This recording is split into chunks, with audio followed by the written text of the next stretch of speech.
Hello, welcome back to STDFarms. This way you learn a lot about farming. I'm Latif and I'll be taking you through your farming process.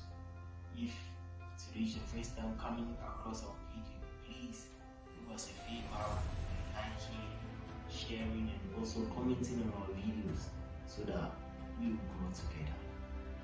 Today we want to talk about the nightmare of farmers. I know our nightmare is miscarriages, and I want to talk about the causes of miscarriages in your farm.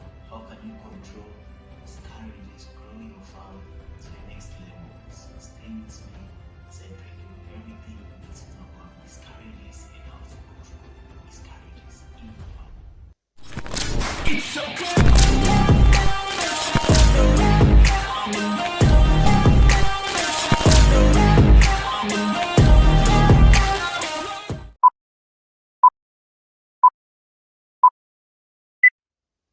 Hello, welcome back. And I know what I'm ready to share with you is very important and you are ready for it. Please take your pen and a piece of paper to jot everything that I'm willing to share with you. Today I'm going to talk about miscarriages. That's our nightmare. We are very, very scared of it as a farmer.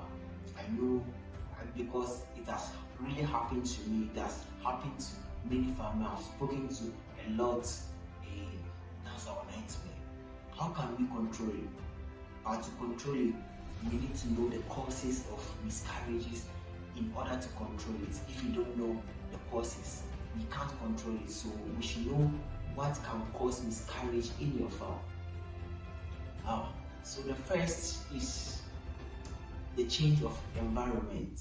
If you purchase your animal or buy your animal from different environment, trying to stock your farm, and your farm is located at different place, maybe we have different weather condition from where you bought the animal.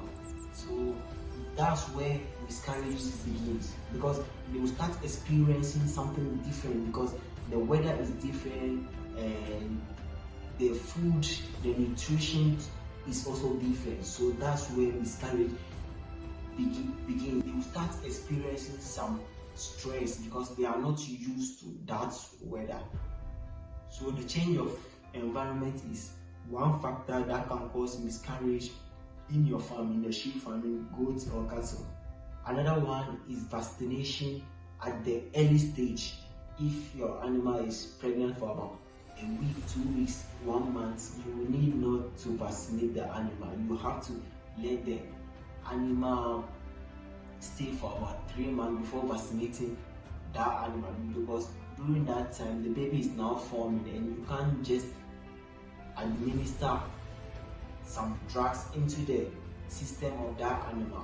All you need to do is to wait till the pregnancy reaches about 3 months before vaccinating the animal. And let's talk of poor housing. Poor housing. If the way you built your pen is very poor in condition and you have little aeration, air are not flowing in and out, you have problems, and this can also cause miscarriages in your farm. So what do we have to do? We have to watch what we do. Another cause of miscarriage is also the nutrition, the food that the animals consume. We have to give the animals a very good food when they are pregnant so that the babies will be formed and they will be strong as soon as the mother is ready to deliver them. So nutrition is very important whenever we are trying to fight against miscarriages. Give your animals very good food. Give them food which is enriched in protein. Give them Glory's Guyana, give them the alfalfa, give them the super napier, give them very good grasses for them to handle the babies till it's time for them to deliver. I know this information has really helped you a lot. If you haven't subscribed, please do us a favor. As I keep saying, do us a favor by subscribing to our channel. Click on the like button and comment, ask questions, and I will be there to answer each question. STD Farms, we are the best.